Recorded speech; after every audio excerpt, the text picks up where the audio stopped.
Witajcie w drugim z serii odcinków oprowadzających Was po najważniejszych atrakcjach turystycznych, historycznych i architektonicznych Rzymu.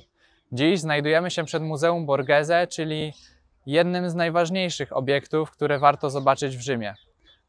To przepiękne muzeum znajduje się w jednym z najbardziej urokliwych parków rzymskich i obejmuje swoją kolekcją nie tylko malarstwo, ale również i rzeźbę, w tym moją ulubioną rzeźbę wszechczasów autorstwa Berniniego, Pluton i Proserpina.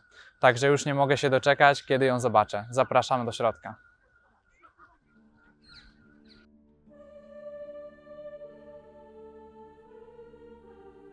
Muzeum Borghese powstało w XVII wieku z inicjatywy kardynała Scipione Borghese, wielkiego mecenasa sztuki i kolekcjonera. Był on siostrzeńcem papieża Pawła V, co pozwoliło mu zgromadzić jedną z najbardziej imponujących kolekcji sztuki w Europie ze względu na dostarczane fundusze od wuja.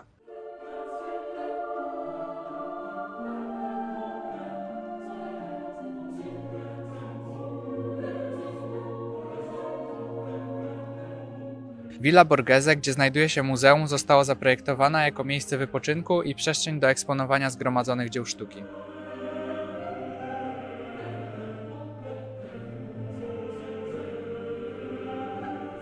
Apollo i Dafne to dynamiczna rzeźba przedstawiająca moment, w którym Apollo dogania Dafnę, która zamienia się w drzewo laurowe. Detale rzeźby, takie jak liście laurowca wyrastające z ciała Dafne, świadczą o niezwykłym talencie i umiejętnościach rzeźbiarskich Berniniego.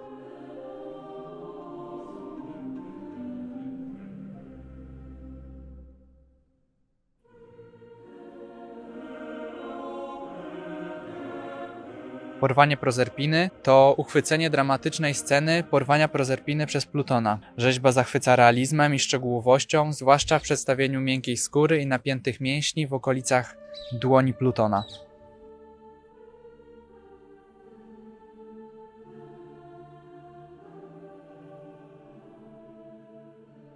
Czy wiedzieliście, że kardynał Borghese był jednym z pierwszych mecenasów Caravaggia i Berniniego, co pozwoliło mu nabyć ich najważniejsze dzieła zarówno z wczesnych, jak i późniejszych lat ich twórczości. To właśnie dzięki jego pasji i zaangażowaniu jesteśmy w stanie dziś podziwiać te wszystkie arcydzieła wielkich mistrzów w jednym obiekcie – Muzeum Borghese.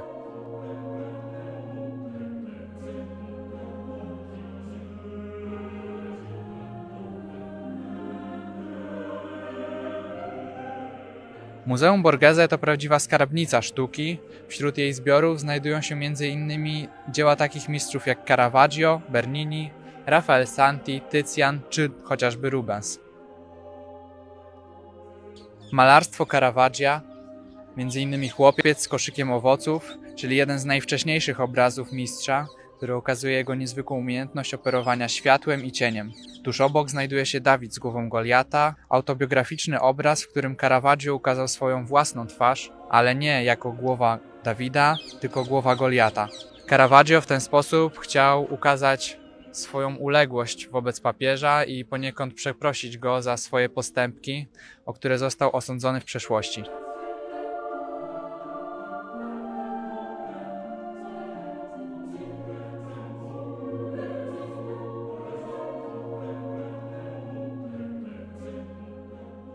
W muzeum znajduje się również niesamowite dzieło wielkiego mistrza renesansu Rafaela Santiego. Złożenie do grobu to obraz przedstawiający dramatyczną scenę złożenia ciała Chrystusa do grobu. Rafael uchwycił emocje i ruch w sposób, który przyciąga wzrok i budzi refleksję na samo wejście do tego pomieszczenia.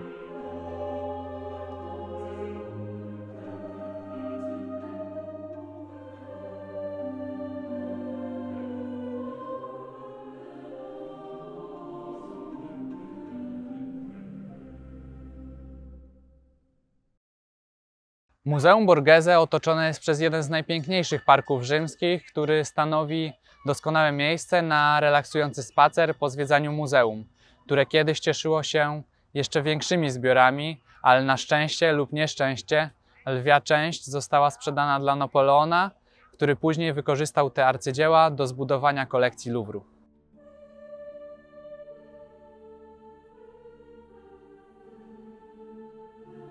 Teraz zabiorę Was do centrum i serca chrześcijaństwa, do Bazyliki Świętego Piotra w Watykanie. Jest to nie tylko jeden z najważniejszych obiektów architektonicznych i religijnych w Rzymie, ale i na całym świecie. Chcecie poznać, co czyni tę bazylikę tak wyjątkową oraz jakie historie skrywa wewnątrz? Zapraszam do środka.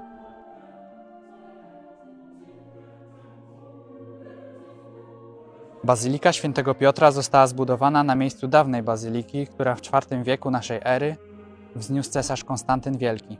Obecnie bazylika, której budowa rozpoczęła się w 1506 roku i zakończyła w 1626, powstała z inicjatywy papieża Juliusza II.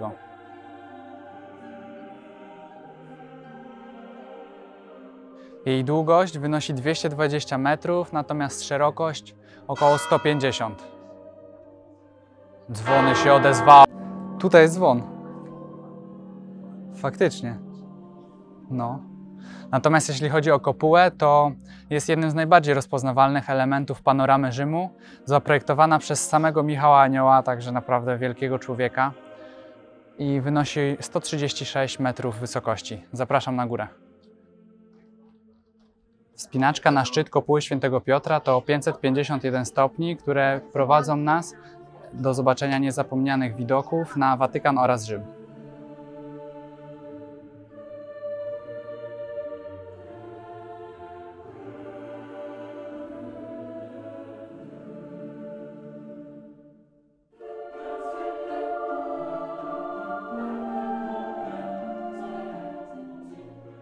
Bazylika Świętego Piotra jest jednym z największych kościołów na świecie, mogących pomieścić około 60 000 wiernych.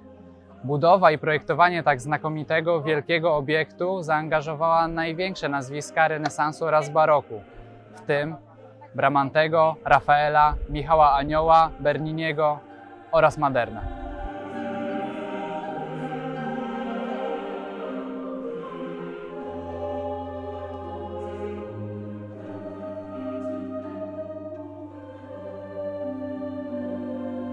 Fasada bazyliki, zaprojektowana przez Karla Modernę, jest monumentalną i ozdobioną rzeźbami 12 apostołów oraz Chrystusa. Centralnym punktem fasady jest najbardziej chyba znany balkon na świecie, z którego papież udziela błogosławieństwa.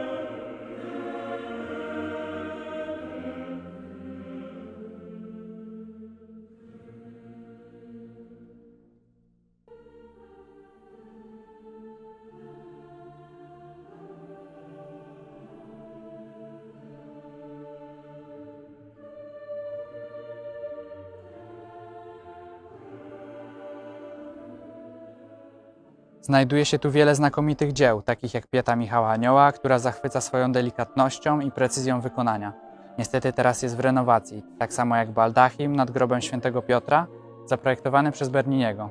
Ten imponujący baldachim z brązu, wznoszący się na wysokość 29 metrów, jest jednym z najważniejszych przykładów barokowej sztuki sakralnej. Materiały na jego wykonanie pochodzą z Panteonu. Bazylika Świętego Piotra jest również miejscem pochówku wielu papieży, w tym świętego Jana Pawła II,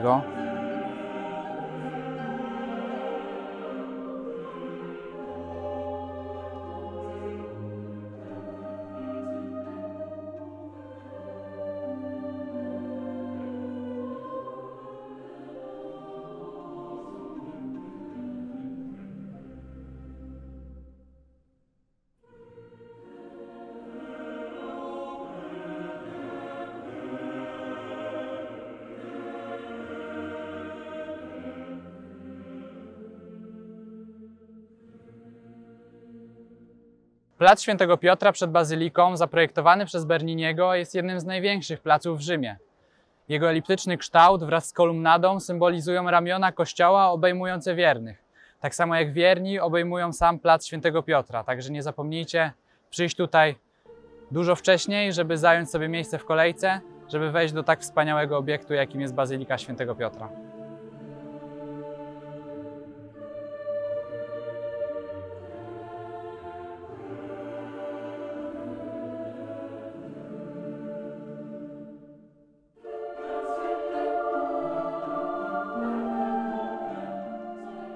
Od razu po zwiedzaniu Bazyliki Świętego Piotra przenosimy się do Muzeów Watykańskich, które składają się z 54 galerii o łącznej długości 7 km, w których możemy oglądać setki, jak nie tysiące artefaktów z tysięcy lat historii. Zapraszam na ekscytującą podróż po eksponatach tego niezwykłego muzeum.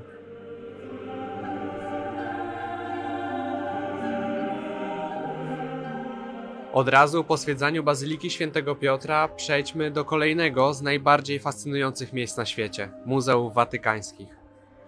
Muzea watykańskie zostały założone w XVI wieku przez papieża Juliusza II, który zapoczątkował gromadzenie kolekcji dzieł sztuki w Watykanie. Zbiory muzealne były stopniowo powiększane przez kolejnych papieży, co sprawiło, że dziś Muzea Watykańskie to jedno z największych i najważniejszych kompleksów muzealnych na całym świecie.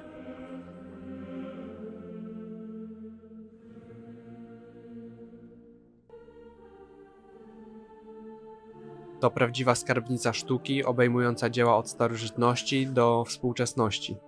Najbardziej znane galerie i kolekcje to Kaplica Sykstyńska, która jest sercem Muzeów Watykańskich i jednym z najważniejszych dzieł sztuki na całym świecie.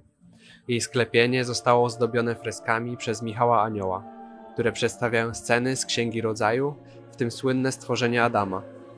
Na ścianie ołtarzowej znajduje się monumentalny fresk Sąd Ostateczny, również autorstwa Michała Anioła. Kaplica jest również miejscem konklawy, podczas którego kardynałowie wybierają nowego papieża.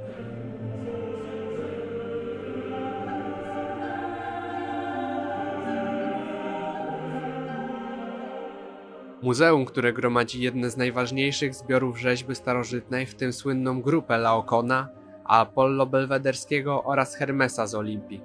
Rzeźby te są doskonałym przykładem mistrzostwa antycznych artystów. Znajdują się w Muzeum Pio Clementino.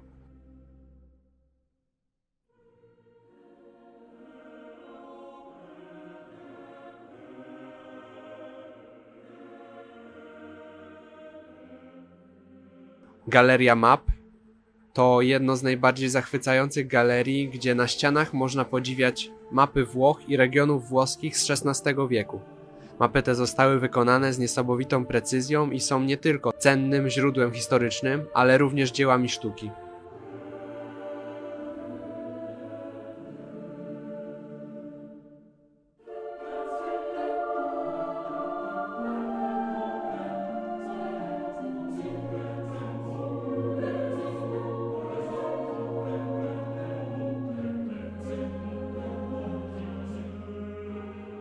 Stanze Rafaela to pokoje papieskie, których ściany ozdobione są freskami Rafaela Santiego.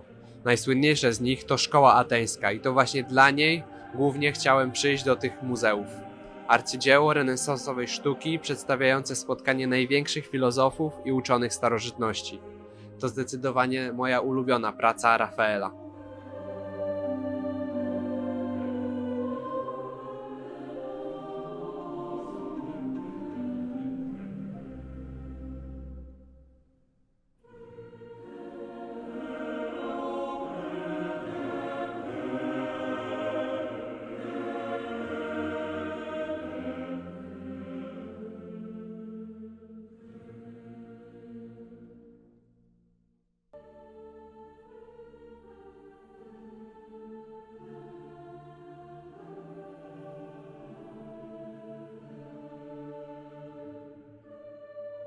Panteon to niezwykłe miejsce, które od wieków zachwyca swoją monumentalnością i innowacyjnymi rozwiązaniami architektonicznymi.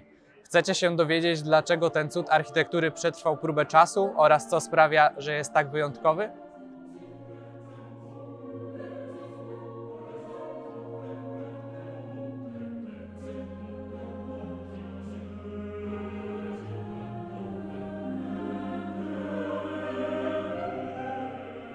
Fasada Panteonu to klasyczny portyk z 8 korynckimi kolumnami z szarego granitu, które wspierają trójkątny fronton z inskrypcją dedykowaną Markowi Agrypie.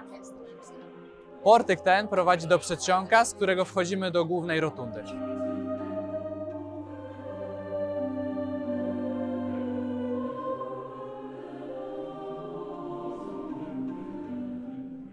Jeśli ktoś z Was zastanawiał się nad tym, dlaczego na odbudowanym frontonie Panteonu znajduje się nadal inskrypcja upamiętniająca Marka Agrypę, jest to pewnego rodzaju hołd złożony przez Hadriana, który chciał upamiętnić w ten sposób pierwotnego architekta budynku oraz zachować ciągłość tradycji.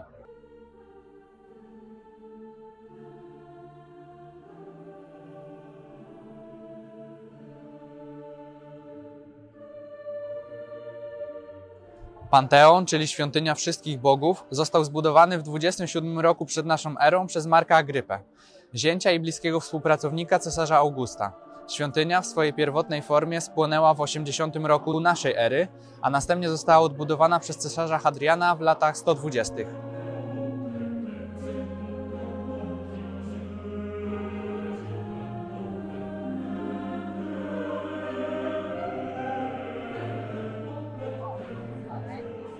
Panteon jest prawdziwym arcydziełem inżynierii oraz architektury starożytnego Rzymu. Jego najbardziej znanym elementem jest kopuła mierząca 43 metry oraz 30 cm szerokości, co wynosi dokładnie tyle samo, co jej wysokość. Pokazuje to niezwykłą świadomość rzymskich inżynierów oraz architektów odnośnie idealnych proporcji oraz harmonii. Wnętrze Panteonu jest równie imponujące. Kopuła ma centralny otwór o średnicy aż 9 metrów, zwany okulusem, który jest jedynym źródłem naturalnego światła w świątyni. Okulus nie tylko symbolizuje połączenie Ziemi z niebem, ale także pozwala na dynamiczne gry świetlne wnętrza budowli. Wnętrze Panteonu zdobią nisze z posągami oraz monumentalne kolumny z różowego granitu. Podłoga jest wyłożona kolorowym marmurem, ułożonym w geometryczne wzory, które tworzą harmonijną kompozycję.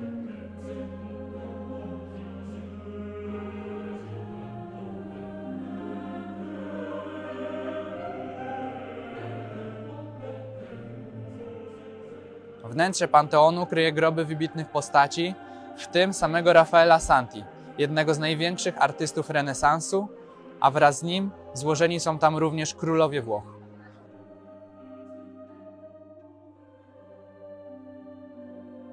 W 609 roku naszej ery papież Bonifacy IV poświęcił ten kościół jako katolicki, pod wezwaniem Najświętszej Maryi Panny od męczenników, co pozwoliło na jego przetrwanie do naszych czasów, na całe szczęście.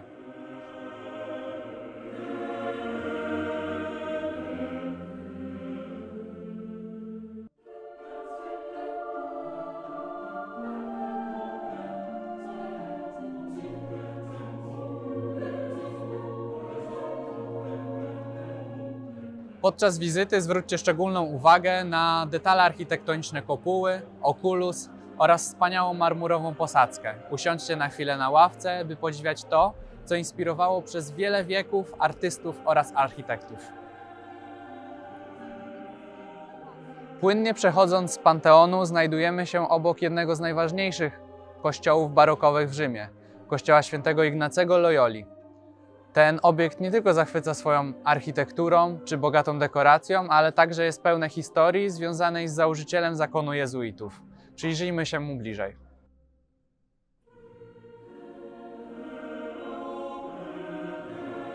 Kościół świętego Ignacego Loyoli został zbudowany w latach 30., 50. XVII wieku. Został wzniesiony na cześć świętego Ignacego Loyoli, założyciela zakonu jezuitów, a jego budowę zainicjował kardynał Ludovisi, siostrzeniec papieża Grzegorza XV.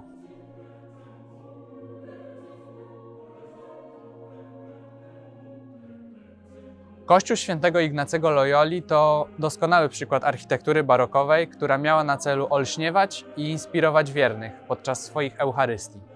Fasada kościoła jest monumentalna, ale i elegancka, z dużymi pilastrami, kolumnami, bogatym i wielkim portalem wejściowym oraz niszami, w których miały znajdować się rzeźby.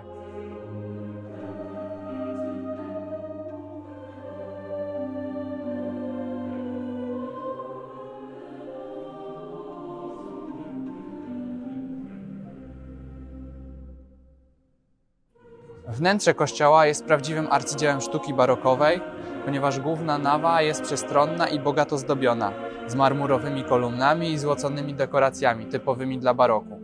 Największym skarbcem kościoła jest jednak fresk na sklepieniu, autorstwa Andrea Pozza, przedstawiający triumf świętego Ignacego.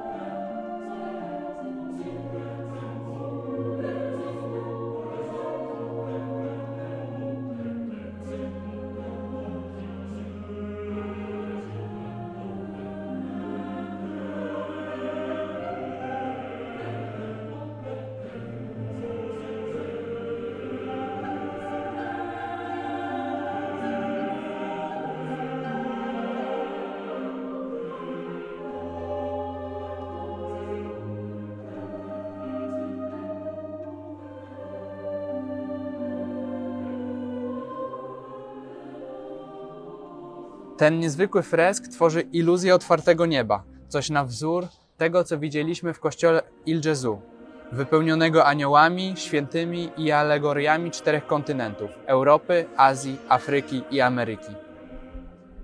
W jednej z kaplic znajduje się grobowiec kardynała Ludovico Ludovisi, fundatora kościoła, który odegrał kluczową rolę w jego powstaniu.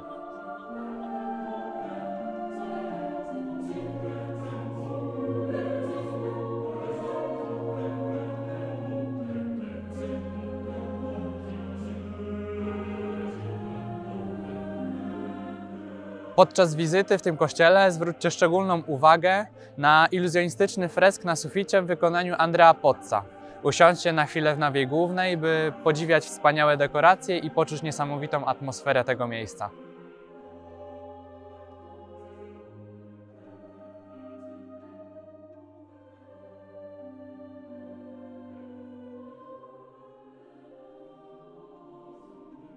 Myśląc o zabytkach Rzymu, co oprócz Koloseum oraz Bazyliki Świętego Piotra przychodzi Wam do głowy? No zapewne Fontana di Trevi, jedna z najbardziej znanych i niestety najbardziej obleganych fontan na świecie. Fontana di Trevi znajduje się na końcu akweduktu Aqua Virgo, który dostarczał wodę do Rzymu od XIX roku przed naszą erą. Została zbudowana w XVIII wieku za sprawą projektu Nicola Salvi i ukończona przez Pietro Bracciego. Fontanna powstała z inicjatywy papieża Klemensa XII, który ogłosił konkurs na jej projekt.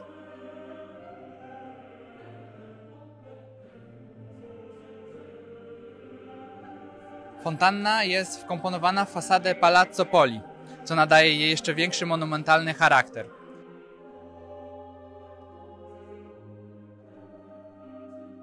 Fontana di Trevi jest prawdziwym arcydziełem architektury oraz inżynierii wodnej baroku.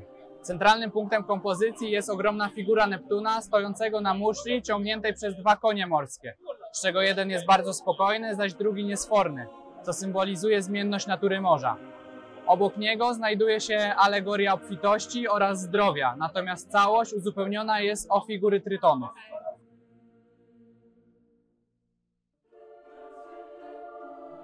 Wiedzieliście, że fontanna zawdzięcza swoją nazwę di Trevi lokalizacji na skrzyżowaniu 3 ulic – Trevi.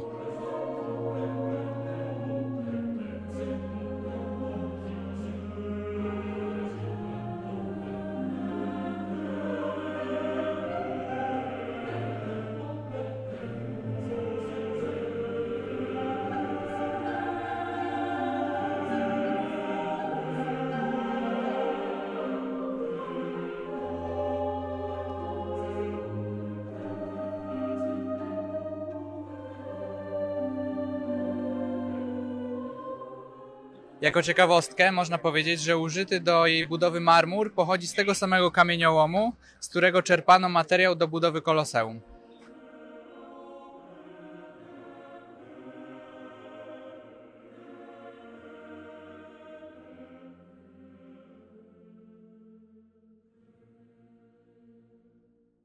Schody hiszpańskie to nie tylko jedne chyba z najbardziej znanych schodów na świecie, ale również miejsce bogatej historii.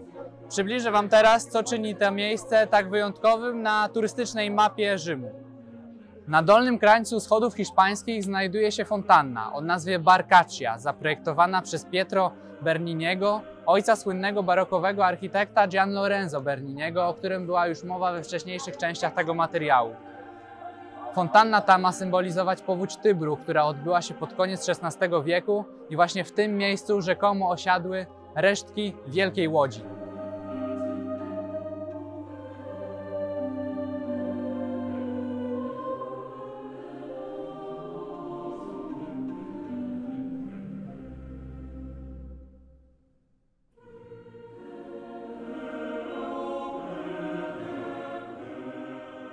Sama nazwa Schody Hiszpańskie pochodzi od pobliskiego placu hiszpańskiego Piazza di Spagna, na którym znajduje się wspomniana ambasada.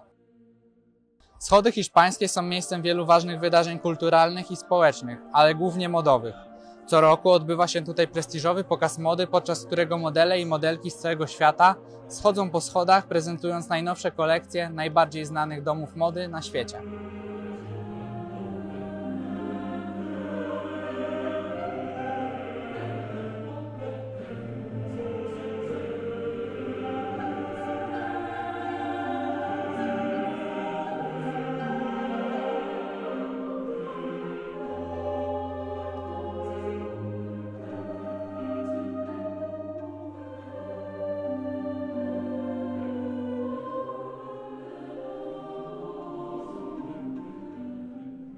Schody hiszpańskie zostały zbudowane w latach 20. XVIII wieku. Ich budowa była możliwa dzięki funduszom przekazanym przez francuskiego dyplomatę, a projekt stworzył włoski architekt. Schody miały na celu połączenie ambasady hiszpańskiej przy stolicy apostolskiej z kościołem Trinita dei Monti, znajdującym się na wzgórzu Pinco.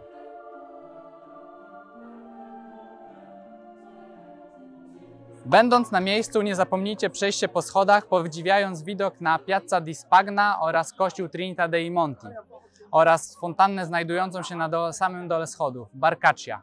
To właśnie z tego miejsca chciałbym się z Wami pożegnać, prosząc Was o podzielenie się w sekcji komentarzy opinią na temat tego typu materiałów. Dajcie znać, czy chcecie ich więcej. Zostawcie subskrypcję oraz lajka. Pozdro, siema, ciao!